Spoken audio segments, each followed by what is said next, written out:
네, 오늘은 우리를 붙드시는 하나님이란 제목으로 말씀의 은혜 함께 나누겠습니다. 우리나라에서 1985년 암으로 시한부 인생을 살다가 사별한 아내를 그리워하면서 쓴 접시꽃 당신이란 시로 하루아침에 유명해진 도종환 시인이 쓴 다른 시가 있습니다. 흔들리지 않고 피는 꽃이 어디 있으랴. 전에도 한번 소개시켜드린 적이 있는 것 같은데요. 그 시는 이렇습니다. 흔들리지 않고 피는 꽃이 어디 있으랴. 이 세상 그 어떤 아름다운 꽃들도 다 흔들리면서 피었나니, 흔들리면서 줄기를 곧게 세웠나니, 흔들리지 않고 가는 사랑이 어디 있으랴. 젖지 않고 피는 꽃이 어디 있으랴. 이 세상 그 어떤 빛나는 꽃들도 다 젖으며 피었나니, 바람과 비에 젖으며 꽃잎 따뜻하게 피웠나니, 젖지 않고 가는 삶이 어디 있으랴. 이 시에는 그 어떤 아름다운 인생도 고난과 역경은 피할 수 없는 바람 같은 것이며, 사랑도 인생도 역경 속에서 성숙해지고 이루어진다는 것을 보여줍니다. 인생이나 사랑뿐 아니라 우리의 믿음의 여정도 다르지 않은 것 같습니다. 왜냐하면 우리의 신앙도 흔들림 없이 자라지도 성숙해지지도 않고 수많은 고난과 역경의 시간을 통과하면서 견고해지고 단련되어지기 때문입니다. 오늘의 본문 말씀에도 하나님을 버리고 다른 신들을 섬기고 하나님의 말씀에 불순종한 유다 백성들을 바벨론을 통해 멸망케 하셨지만 이제 하나님께서 그들을 다시 회복시켜 주시겠다는 말씀을 이사야 선지자를 통해서 주신 것을 보게 됩니다. 이사야 41장 8절에서 11절은 이렇게 말씀하고 있습니다. 그러나 나의 종 너 이스라엘아, 내가 택한 야곱아, 나의 벗 아브라함의 자손아, 내가 땅끝에서부터 너를 붙들며 땅 모퉁이에서부터 너를 부르고 내게 이르기를 너는 나의 종이라. 내가 너를 택하고 싫어하여 버리지 아니하였다 하였노라. 두려워하지 말라. 내가 너와 함께함이라. 놀라지 말라. 나는 네 하나님이 됨이라. 내가 너를 굳세게 하리라. 참으로 너를 도와주리라. 참으로 나의 의로운 오른손으로 너를 붙들리라. 보라, 내게 노하던 자들이 수치와 욕을 당할 것이요 너와 다투는 자들이 아무것도 아닌 것 같이 될 것이며 멸망할 것이라. 하나님께서 오랜 시간 그들이 회개하고 하나님께로 돌아오기를 바라시면서 수많은 선지자들을 보내셨지만 완악한 그들은 선지자들의 말을 듣지 않고 오히려 그들을 멸시하고 죽이기까지 했습니다. 오늘의 본문 말씀을 기록한 이사야 선지자를 유다 왕 중에서 가장 악한 왕으로 알려진 므낫세에 의해서 톱으로 켜서 몸을 동강내어 죽인 것으로 전해지고 있습니다. 이들의 이런 사악한 모든 죄를 물어서 하나님은 그들을 70년간 바벨론의 포로로 끌려가 살게 하셨기에 그들은 그곳에서 예루살렘 성을 그리워하며 자신들의 죄를 회개하고 눈물 흘리고 탄식하며 살고 있었습니다. 제가 중학교 다닐 때 만난 친구는 나이 많은 언니, 오빠가 많았습니다. 근데 중학교 들어가서 알파벳을 배우면서 영어 공부를 이제 막 시작했을 때 다른 공부는 잘 못해도 팝송을 잘 흥얼거리기 때문에 영어를 참 잘한다고 생각했었습니다. 그때 들었던 팝송 중에 하나가 바로 바벨론의 강가에서라는 노래였습니다. 아마 여러분들도 다 들어보셨을 것입니다. 노래의 가사를 번역하면 이렇습니다. 바벨론의 강가에서 우리는 앉아 있었죠.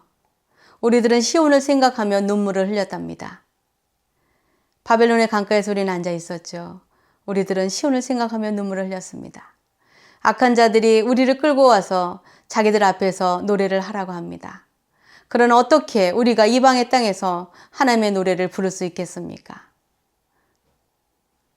그들은 이렇게 탄식하며 노래를 불렀습니다. 또 그 당시에 보넴이라고 불리는 혼성 흑인 4명이 부르는 그 노래가 유행가라고 생각했지 시편 137편을 바탕으로 바벨론의 포로로 끌려갔던 유대인들의 역사와 아픔을 노래한 것이라는 것은 알지 못했습니다.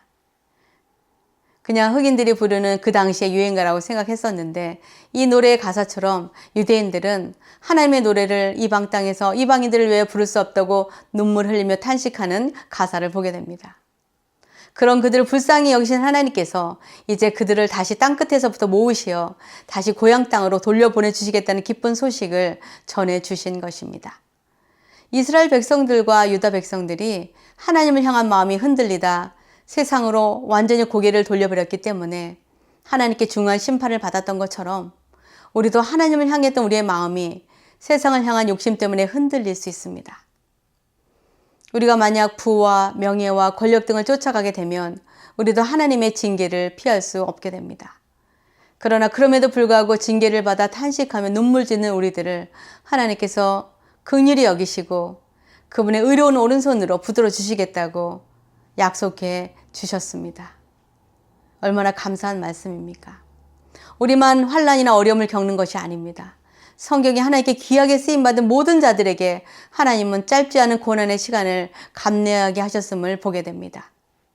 이스라엘 민족을 출애굽시키는 민족의 지도자로 쓰임받은 모세는 이집트의 왕궁에서 40년을 호화롭게 살았지만 왕궁에서 살인죄로 쫓겨나 미디안 광야에서 40년간 도망자로 살면서 양치기 일을 하며 고난의 훈련을 받게 하신 후에 사용하셨습니다. 다윗도 마찬가지입니다.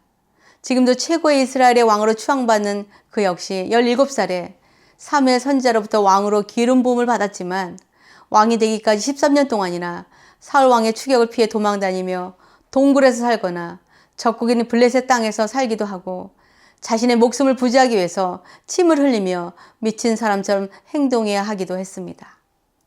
그렇게 삶과 죽음을 넘나드는 고난의 시간이 지난 후에 하나님은 그를 왕으로 세워주셨습니다.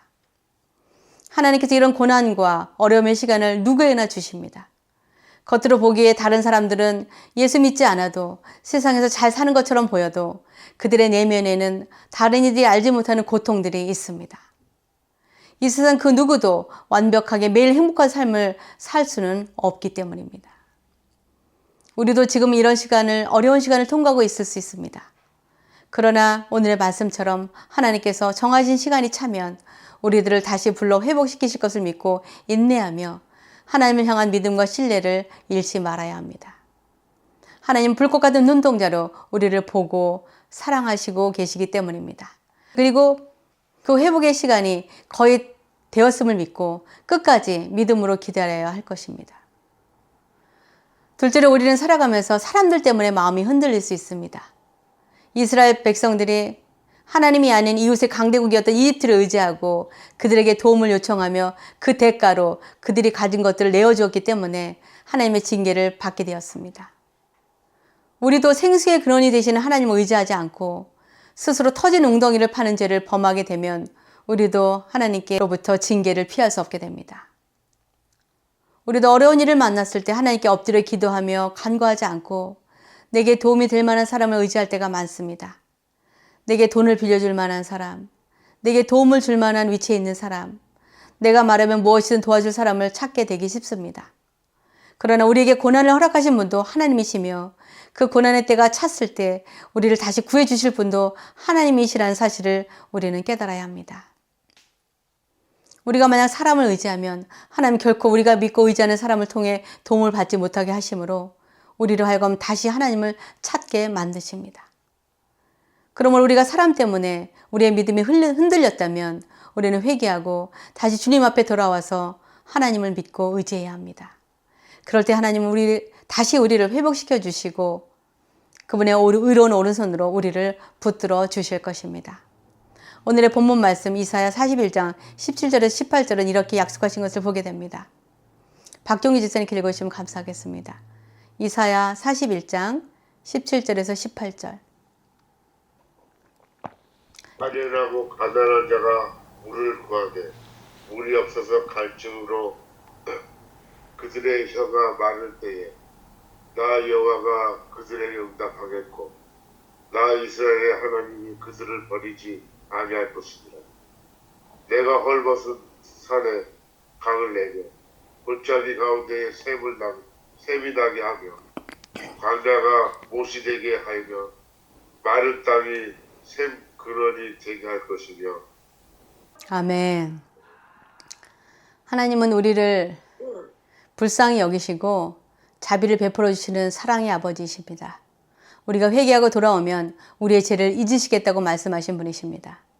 시편 103편 8절에서 14절은 이렇게 기록하고 있습니다. 송미영 권사님 읽어주시면 감사하겠습니다. 시편 103편 8절에서 14절. 여호와는 공율이 많으시고 은혜로우시며 노하기를 더디하시고 인자하심이 풍부하시도다.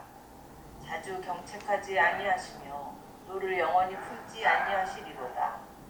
우리의 죄를 따라 우리를 처벌하지는 아니하시며 우리의 죄악을 따라 우리에게 그대로 갚지는 아니하셨으니 이는 하늘이 땅에서 높음같이 그를 경외하는 자에게 그의 인자하심이 크심이로다. 동이 서에서 먼 것 같이 우리의 죄과를 우리에게서 멀리 옮기셨으며 아버지가 자식을 긍휼히 여김같이 여호와께서는 자기를 경외하는 자를 긍휼히 여기시나니 이는 그가 우리의 체질을 아시며 우리가 단지 먼지뿐임을 기억하심이로다. 아멘. 하나님 우리를 흙으로 만드셨기에 우리가 그저 먼지 같은 존재라는 것을 알고 계시고 오늘의 본문 말씀 14절에도 이스라엘 백성을 버러지 같다고 말씀하신 것을 보게 됩니다. 버러지 같은 너 야곱아, 너 이스라엘 사람들아 두려워하지 말라. 나 여호와가 말하노니 내가 너를 도울 것이라. 내 구속자는 이스라엘의 거룩한 이 신이라.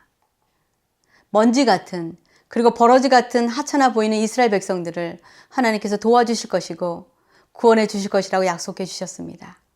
우리들도 마찬가지입니다. 아무런 자격도 없는 우리를 사랑하여 주신 하나님께서 탄식하며 눈물 짓는 우리를 불쌍히 여기시고 긍휼히 여기심으로 모든 환난과 고통의 환경에서 구해 주시고 회복시켜 주신다는 약속의 말씀을 믿고 좌절하지 마시기 바랍니다. 40년을 왕제의 신분에서 양치기로 살아가는 동안 모세는 얼마나 마음속에 좌절과 분노와 미움과 아픔이 있었겠습니까?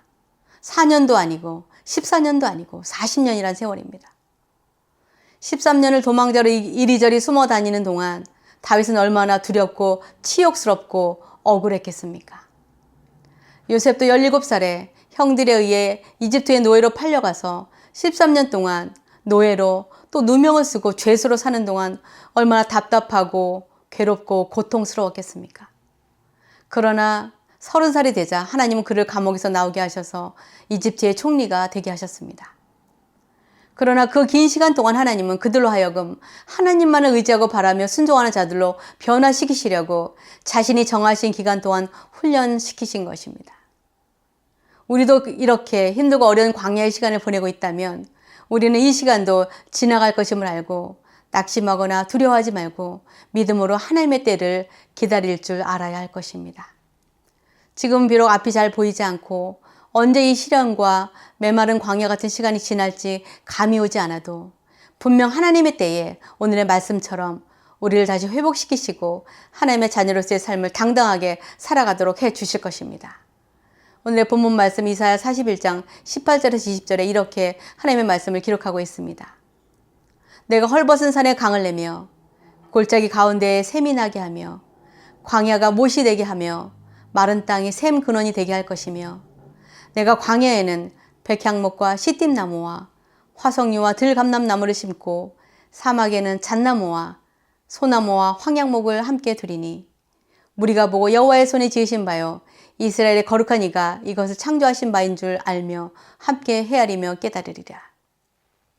하나님께서 분명 오늘 우리에게 이런 말씀 주신 것은 하나님의 때가 이를 것임을 믿고 지금 힘들고 어려운 고난의 시간을 하나님의 약속의 말씀을 믿고 의지하며 용기를 내라는 격려의 말씀으로 받으시기 바랍니다.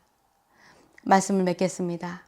우리는 살아가면서 여러 가지로 우리의 마음이 흔들리게 되어 있습니다. 우리가 받는 고난 때문에 하나님을 향한 우리의 믿음이 흔들리기도 하고 하나님이 아닌 사람들을 믿고 의지하다가 또한 우리의 마음이 흔들리기도 합니다. 그러나 이런 고난과 어려운 시간을 통과해야 하나님의 사람으로 온전히 성숙해지고 하나님의 사명을 감당할 수 있기 때문에 하나님은 우리에게 이런 광야의 시간을 허락하시는 것입니다. 비록 우리가 하나님 대신 의지한 것에 대한 징계로 받는 고난이든 하나님께서 우리를 훈련하시기 위하여 주시는 어려움이든 우리를 불쌍히 여기시는 하나님께서 하나님이 정하신 시간이 되면 우리를 의로운 손으로 붙들어 주시고 수렁 같은 웅덩이에서 우리를 구해 주실 것입니다. 그러므로 오늘 비록 우리가 아직 힘든 시간을 통과하고 있다 하더라도 오늘 우리에게 주신 약속의 말씀을 붙들고 용기를 갖고 다시 힘을 내어 하나님을 믿고 의지하며 간구하며 기도해야 할 것입니다. 저는 저와 여러분이 우리가 하나님을 신뢰하고 우리의 조급한 마음을 내려놓고 하나님의 때를 묵묵히 믿고 기다리며 인내하고 마침내 하나님의 구원의 은혜를 경험하며 기뻐 감사하고 하나님께 영광 올려드리게 되기를 주님의 이름으로 축복하며 기도합니다.